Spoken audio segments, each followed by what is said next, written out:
Welcome to another video in this series all about the basics of using Fantasy Grounds Unity.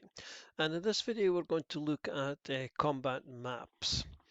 So these are battle maps, these are maps on which combat would be taking place. So let's get a map up. We've got one here. And before we do anything else, we need to make sure that we've got our player characters on the map, otherwise nothing is really going to happen. So if we open our combat tracker, we've got our three characters are already on the combat tracker, and we're just going to drag and drop these onto the map where we want our characters to be. And we saw in an earlier video that you can do the same kind of thing through the party sheet here in the order tab, and you can drag them from here. And but you must drag them onto the map. The players must be on the map, and they must be on the combat tracker for everything to work. We also need some enemies, so let's get this encounter here, and we'll just place this encounter automatically. It's placed everything onto the map where they should be, and it's placed them on the combat tracker. We'll ID them and we'll make them all visible, and then we'll get rid of the combat tracker for just now. So this is fine. The Dungeon Master can see all this, but so far the players aren't involved at all. So we're going to right click on the map over here, and then we're going to go to sharing, and then we're going to share record. And this is going to pop up on the player screen a copy of the map, and the same information is there. They'll be able to see themselves on the map, and they'll be able to see the enemies. And we have got the line of sight turned on here, so the players are see what they see. The line of sight is obviously preventing them from seeing the rest of the map here. The Dungeon Master, however, can see everything that's on the map at this stage. So when we open the map, we can see up at the top here we've got the name of the map, and we've also got this ID symbol and unidentified map image. And because we have got this as green, meaning the map is identified, we can see that the players see the actual name of the map. Now, if you wanted to hide the name from the players, then we can click on this button here to show that the item isn't identified. And if we look at the player screen now, it shows an unidentified map image. You can name this so that you don't give them too many unidentified map images. So we need to unlock the map here, and then just we can type in here coast or whatever we want, and then when we lock it back up again, if we look at the player's view, we can see that the map has now been renamed. So that's one way to stop your players from getting information they might not have. Okay, let's have a look at some of the symbols up at the top here. The first one up at the top right, if we click on this, then we can set the map to the background, and if we click it again, then we can set it completely to the background, which hides everything. Not really very useful normally, but if you're using Fantasy Grounds on face-to-face games, then you can project this map like this onto the TV screen. The players have the same options. It's worth noting that if you're the DM and you set the map to the background, you no longer get the share icon when you right click. So make sure that you don't have the map set to the background before you try and share the map. This little icon here shows or hides the toolbar, depending on whether you want it shown or hidden. And the toolbar itself, we've got the zoom to fit, which isn't really doing very much here, but if we change that and go to zoom to fit, you'll see that the map zooms to fit the screen. You've then got the drawing mode. If we click on that, we can then draw on the map. And the next one is the eraser mode, which we can use to sort of undo that. A faster way of doing it is to go to right click and then go to drawing and then clear drawing, and it removes entirely. The players also have this option if the Dungeon Master has set it. If we right click, go to drawing and then go to unlock drawing layer, if we that basically allows the players then to do the same thing. So if the players go into drawing mode now, they can draw on the map and they can also right click and they can clear the drawing as well. But only if the Dungeon Master allows it. So if you don't want your players drawing all over the map, then make sure that the drawing layer is locked. The next button is a selection mode. So if we click on that to highlight the button, we can then draw a box around whoever we want to select.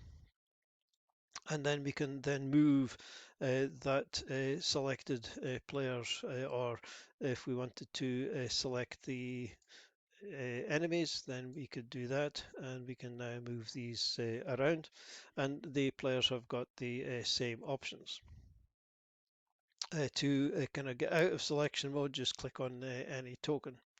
We then have the targeting mode. So with this particular Drowned Sailor 7, if we go into targeting mode, we can then draw a box around all of the players. And you can see that this particular token has now targeted all the players. It's showing us the distance to the target and who they have targeted. We can clear the targets by clicking on the Clear Targets button. We have got target friendly units. If we click on that, then this icon or this token that we selected has now targeted all his pals.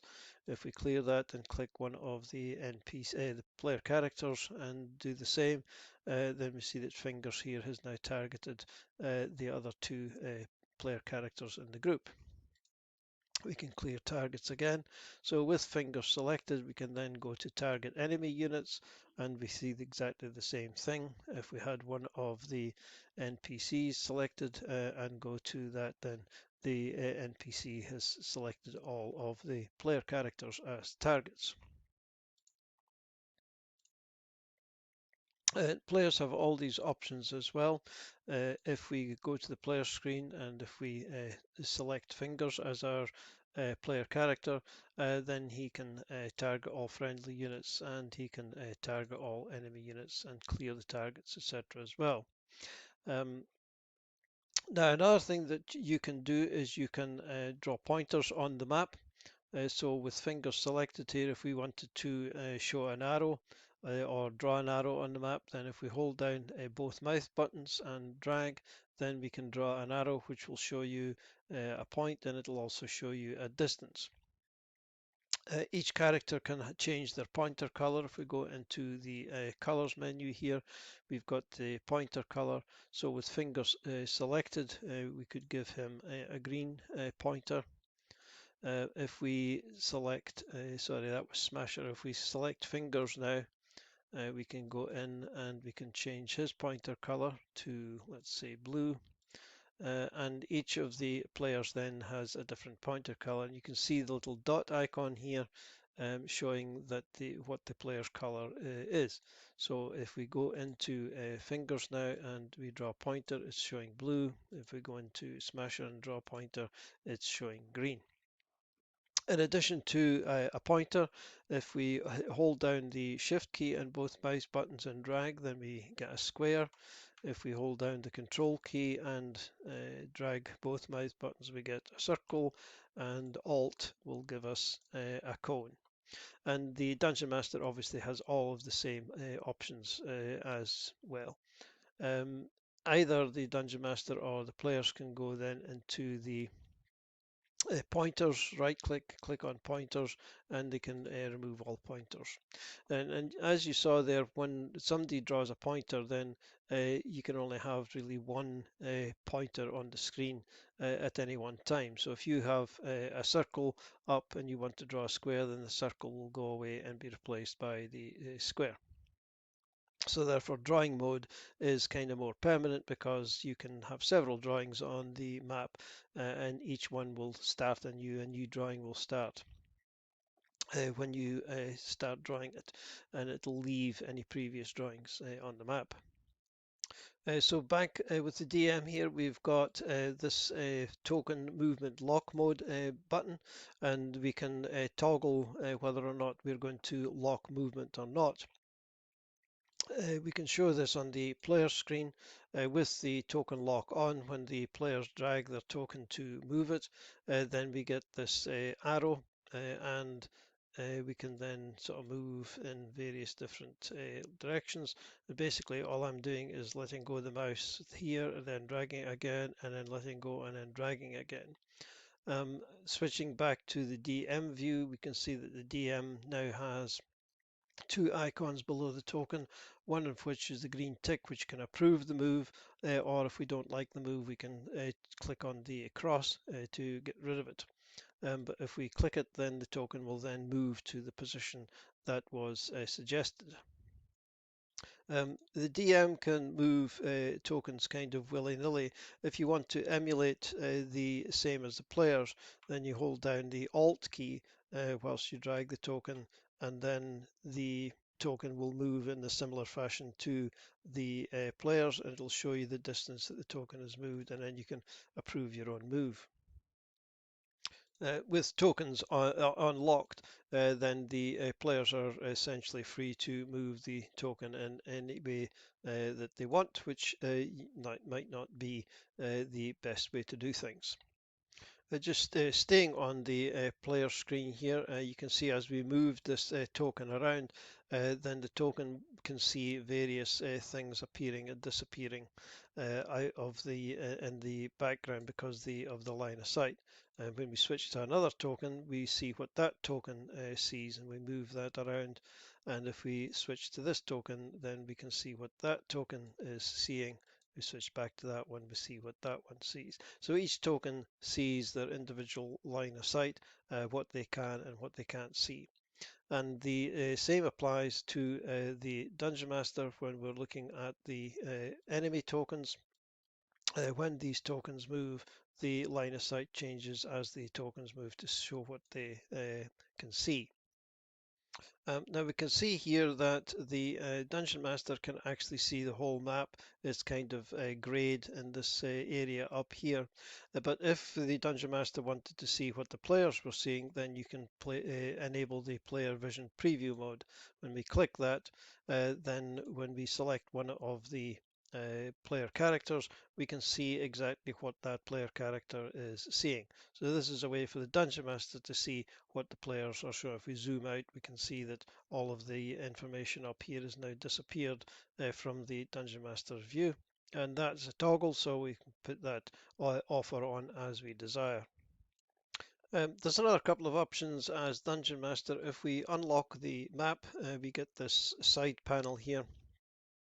We're not going to go over all of this, but this is where you can add line of sight, add lighting, or even create maps, etc., all from this panel. But there's a couple of buttons here that we might want to use during a game.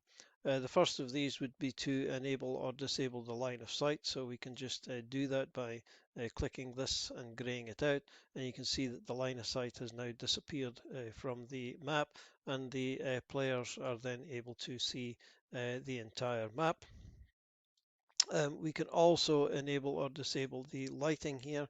If we do that, then again the map changes, the lights have gone from the map, and we can enable and re-enable these as we desire. And finally, for the Dungeon Master, and the players have some of these options as well. If we right click over the map, then we get this radial menu. We've seen some of these in action, like the pointers sharing.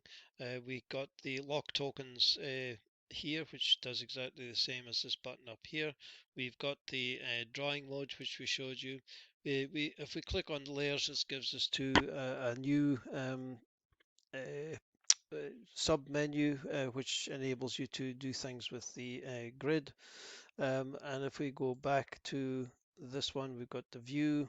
We can zoom the map to fit.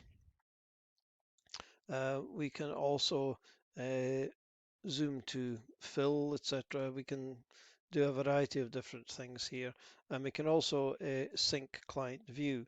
This basically sets the view that the players are seeing to exactly the same as what the DM is seeing. So if we wanted to kind of zoom into this area here, and then we go to view and sync client view, then it changes the view on the players to the same as is seen by the DM. So that can be useful if you want to focus into an area of the screen.